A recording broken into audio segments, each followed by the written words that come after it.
लोकसभा में मजबूत दावेदारी पेश करने के बाद जेवीके से केंद्रीय अध्यक्ष जयराम महतो विधानसभा की चुनाव की तैयारियों में लग गए हैं। आज बुंडू में उन्होंने एक सभा की है और सभा को संबोधित करते हुए बहुत सारे बातों को कहा है। हमारे साथ जयराम महतो, उनसे बात करेंगे। जयराम, लोकसभा का चुनाव अभी कुछ सप्ताह पहले ही जो है समाप्त हुए हैं और अभी बहुत सारे जो राजनीतिक पार्टी हैं वो संगठन के साथ जो है रणनीति बनाने में लगे हुए हैं और आप जो है सभा शुरुआत कर दी। क्या चाहते हैं? 55 सीटों पर आपने कहा है कि चुनाव लड़ेंगे, 55 में से कितने आ सकते हैं और आज की जो सभा है उसको कैसे देखते हैं? देखिए 55 से ज़्यादा भी होगा, हमने अनुमान कहा है, कंफर्मेशन नहीं। अंतिम आपका 81 तक भी जा सकता है जो हमारे राज्य की सीटें हैं। लेकिन हम लोगों ने ये अनुमान कहा है कि जहां हम लोग अपने आप को देख पा रहे हैं, अपने केडर को देख पा रहे हैं, अपने कार्यकर्ता को देख पा रहे हैं, संगठन के प्रति रुझान देख पा रहे हैं, इसलिए हमने वो अनुमान कहा था। और जहाँ तक चुनाव हार जीत की बात है, देखिए जब हर कोई जन्म लिया है तो उसको मालूम है एक दिन वो मर जाएगा। लेकिन मरने के डर से थोड़ी है कि भूत बन के बैठा है या फिर वो रोज डर डर के ज़िंदगी को जीता है। एक दिन तो मरना है। तो लाइक दैट चुनाव हार जीत क्या है, होगा नहीं होगा अलग विषय है। लेकिन हम लोग इस राज्य के लिए बेहतर करना चाहते हैं, हम लोग बेहतर करके दिखाना चाहते हैं। तो चुनाव में आने के लिए हम लोग संकल्पित हैं और हार जीत तो खैर जनता तय करेगी, जनता का आशीर्वाद तय करेगी, जनता का जन समर्थन तय करेगी कि चुनाव में हमारा परिणाम क्या होगा। विकास सिंह मुंडा यहाँ से विधायक हैं और आपके प्रत्याशी जो है वो भी काफ़ी दमदार दिख रहे हैं। हालांकि कह सकते हैं उनका डेब्यू होगा, तो डेब्यू में कैसा चाह रहे हैं कि कितना स्ट्रोक के साथ जो है वो स्कोर कर पाएंगे? वही डेब्यू होगा जो डेब्यू देवेंद्र नाथ जी का रांची में हुआ, जो डेब्यू हमारे बाकी प्रत्याशियों का अन्य लोकसभा में हुआ, वही डेब्यू जो जयराम महतो के गिरिडीह लोकसभा में हुआ, धमाकेदार डेब्यू होगा।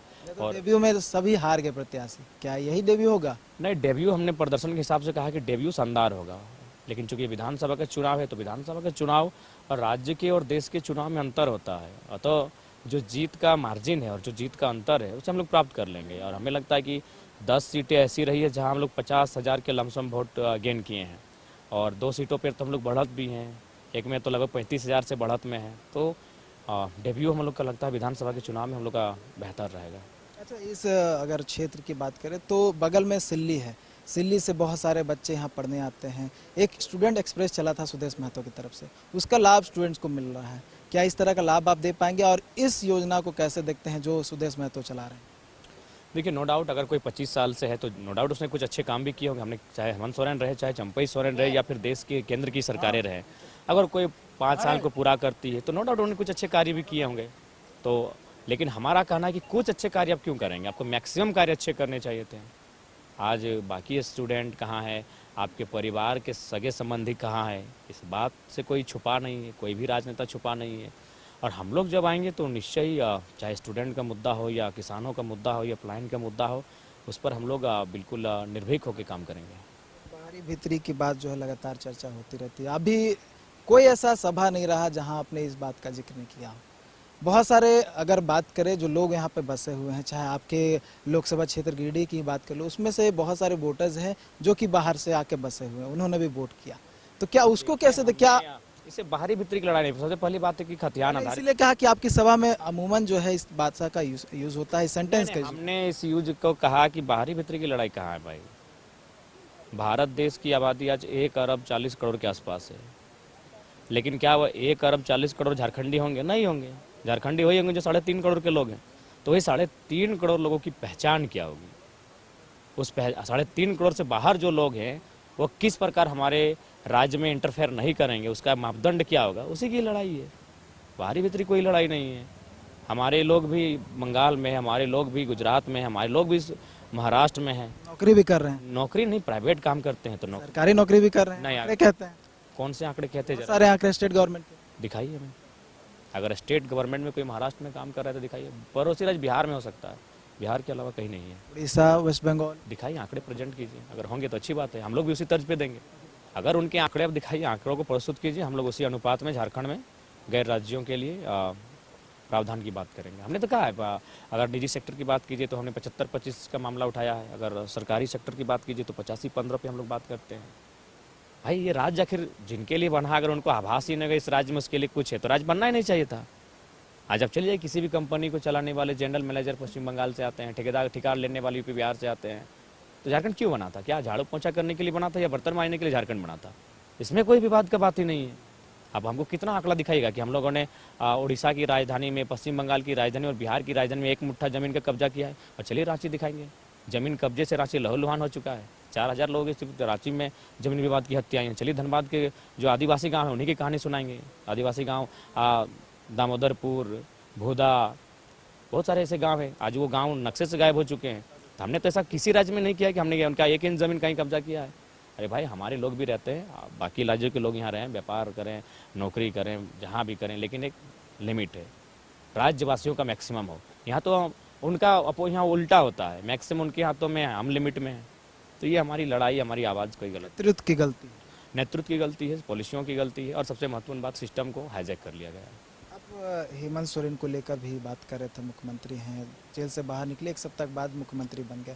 चंपई सोरेन को लेकर सहानुभूति देखने को मिल रही है पूरे राज्य में। ऐसा कहा जा रहा है कि अगर चंपई सोरेन आगे सरकार चलाते, विधानसभा चुनाव में बतौर मुख्यमंत्री जाते, तो हो सकता था कि जेएमएम और जो इंडिया गठबंधन है रिपीट करती। लेकिन इससे पहले हेमंत सोरेन मुख्यमंत्री बन गए हैं, कहीं ना कहीं इसका नुकसान होगा। आप कैसे देखते हैं, आंकते कैसे? देखिए, नुकसान तो होगा ही, क्योंकि जेल जाके वो हीरो बने थे, नो डाउट। 5 जो रिजर्व सीटें उनको अपने खाते में ले लिया था, लेकिन तुरंत जेल के बाहर आते ही अपने स्वार्थ की नीति को दिखा दिया। आप 3 महीना कुर्सी से बाहर नहीं रह सकते हैं। तो उन छात्रों का क्या होगा जो 10 सालों से कंपटीशन की तैयारी करते हैं और एग्ज़ाम से बाहर रहते हैं। तो ये चीज़ें लोग भी समझ रहे हैं। आपने बैकअप के तौर पर अपनी अर्धांगिनी को भी विधायक बना दिया, लेकिन बाकी ठीक है, आपके घर की अगर कोई बहू बेटी आती है तो वो विधायक बन जाती है। लेकिन इसी झारखंड राज्य में 75,000 महिलाओं का आंकड़ा है, जिनमें हमको लगता है मैक्सिमम आदिवासी परिवार की महिलाएं हैं, झाड़ू पोछा का काम करती है। तो ये कौन सी नीति है, और ये कौन सा राज्य अलग हुआ है कि कुछ परिवार तक ही ये सीमित रहेगा? यहाँ के खनिज संपदा पर, यहाँ के साधन संसाधनों पर, यहाँ की अर्थव्यवस्था जो है वो एक अंतिम व्यक्ति के पायदान तक पहुँचे, हर व्यक्ति तक पहुँचे, हर व्यक्ति को उन्नति के रास्ते पर आने का अवसर मिले। हम लोग कहा जा रहा है कि हेमंत सोरेन के परिवार का कोई भी व्यक्ति जो है सीएम नहीं बन सकता है। किसने कहा नहीं बन सकता है? बन ही तो रहे हैं। हेमंत सोरेन के परिवार के बाहर। हाँ, ये आप कह सकते हैं कि जब हमको लगता है फिलहाल जो जेएमएम का रोल है वो उनके परिवार से बाहर कोई मुख्यमंत्री के पद को धारण करते हुए नहीं दिख रहा है। ये स्थानीय नीति की लगातार बात कर रहे हैं, बहुत सारे 1932 की बात आप लगातार करते रहे हैं, सरना धर्मकोट की भी बात कर ले। तो आने वाले समय में अगर जयराम के साथ साथ जेबीके से जेल कैंप जो है, अगर बहुत सारे विधायक जीतते हैं उनके, तो असर पड़ेगा क्या इन नीतियों के साथ आगे काम करते हुए? अगर सरकार में आप जाते हैं तो स्थानीय नीति 1932 सरना कोड को लेकर काम करेंगे, और अगर नहीं बनाते तो किस तरह से दबाव बनाएंगे? देखिए, सबसे पहली बात, जब विपक्ष की भी एक भूमिका होती है, विपक्ष का अपना रोल होता है, हम लोग उस रोल का बहुत मजबूती के साथ फॉलो करेंगे। और अगर हम लोग बैठे पक्ष में तो नो डाउट जो पॉलिसियाँ हैं उनको लागू करने के लिए हम लोग पूरी तरह से एड़ी चुटिया करेंगे। बीजेपी को लेकर कोई स्ट्रेटेजी? देखिए, बीजेपी कि लोकसभा चुनाव में 50 से अधिक सीटों पर लीड मिला है बीजेपी को, तो हो सकता है कि विधानसभा में भी यही चीज़ देखने को मिले। विधानसभा का चुनाव अलग होता है। लोकसभा का चुनाव राम के मुद्दे पर लड़ा गया है, मोदी के नाम पे लड़ा गया है लोकसभा का चुनाव। विधानसभा का चुनाव डिफरेंट होगा। विधानसभा का चुनाव राज्य के मुद्दों पर होगा, लोकल मुद्दे प्रभावी रूप से हावी रहेंगे। तो विधानसभा का चुनाव बिल्कुल भिन्न रहेगा। और हमें लगता है, जहाँ तक बीजेपी के सवाल है, वो समय के साथ पूरी दुनिया जानेगी। वो क्रॉनिक लोग कैसे टैकल करेंगे? टैकल तो कर ही रहे हैं, सबको टैकल कर रहे हैं और आगे भी टैकल करेंगे। देखिए, सबका एक दौर आता है, चल रहा है, अच्छी बात है, लेकिन उस दौर के बीच हम लोग अपनी छाप छोड़ेंगे। 2 मुख्यमंत्री जो है, एक पूर्व मुख्यमंत्री जो केंद्रीय मंत्री भी हैं, और एक मुख्यमंत्री हैं असम के, उनको प्रभारी और सह प्रभारी बनाया गया चुनाव का, वो भी तो अपनी छाप छोड़ेंगे। लगातार दौरा भी हो रहा है। देखिए, ये रूल है प्रभारी बनने का, इसीलिए प्रभारी बन के आए हैं, लेकिन वो छाप क्या छोड़ेंगे? ना वो हमारी हवा पानी को समझते हैं, ना हमारी व्यवस्था को समझते हैं, ना हमारी भाषा को समझते हैं, ना हमारे लोगों के साथ हुए अत्याचार को समझते हैं, तो खाक छाप छोड़ेंगे। हाँ, चूँकि वो प्रभारी का रूल है कि अलग क्षेत्र का होता है, इसलिए उनको बना दिया गया है, वो अपना काम करेंगे। ऑलरेडी उनकी पार्टी ऐसे भी पूरे देश में मजबूत है, अपना बहाना बनाएंगे वहाँ कि हाँ हमारे कारण हुआ है, लेकिन ऑलरेडी उनका वो तो इससे पूर्व गवर्नमेंट में रह चुकी है, तो उनको कोई छाप छोड़ने वाले नहीं है। वो हमारी भाषा परंपरा समझते नहीं, उनकी छाप, उनके आने या ना आने से क्या मतलब है हमारा। 55 में से कितनी सीटें? आखिरी सवाल है। नहीं, ये आत्मबोधता होगा, कहना मुश्किल होगा। कोई आकलन, कुछ भी अंदाज? इस पर हम लोग कोई आकलन भी नहीं करेंगे, ये जनता पर सौंप देंगे, ये मीडिया पे सौंप देंगे। मीडिया ही आकलन करे और जनता ही आकलन करे, हमारे नेता क्यों आकलन करेंगे? हम तो कहेंगे 55 की 55। तो ये हम लोग, मीडिया का भी कुछ काम होता है भाई, तो मीडिया को ही हम लोग छोड़ देते हैं ये, और जनता को सौंप देते हैं। वो चाय की दुकान में पान की गुप्ती में बैठ के चर्चा करें, 55 में 56 की 58 की 45 की 46 की 4 की 8। कोई आकलन नहीं है 55 में से कितना सीट आएगा ये अभी नहीं कह सकते हैं। सब कुछ डिपेंड करेगा जनता पर, जनता क्या कुछ चाहती है। बहुत सारे सवालों का इन्होंने जवाब दिया और बुंडू से शुरुआत कह सकते हैं कि विधानसभा चुनाव की कर दी है। बहुत सारे मुद्दों को लेकर इन्होंने जनता तक बातें पहुंचाने की कोशिश की है और जनता से कहीं ना कहीं इस माध्यम से वोट लेने की भी कोशिश की गई है। तो कहीं ना कहीं अब जितनी भी विपक्षी पार्टी है झारखंड में लोकसभा चुनाव में जिस तरह से आपने देखा होगा किस तरह से उन्होंने छाप छोड़ा था, हो सकता है कि विधानसभा भी उसी तरह का छाप छोड़े। तो अब देखने वाली बात होगी कि आने वाले समय में जेबीके वर्सेस क्या होता है। न्यूज़ बाय सूप के लिए कैमरा पर्सन नूतन के साथ नीरज कुमार, रांची।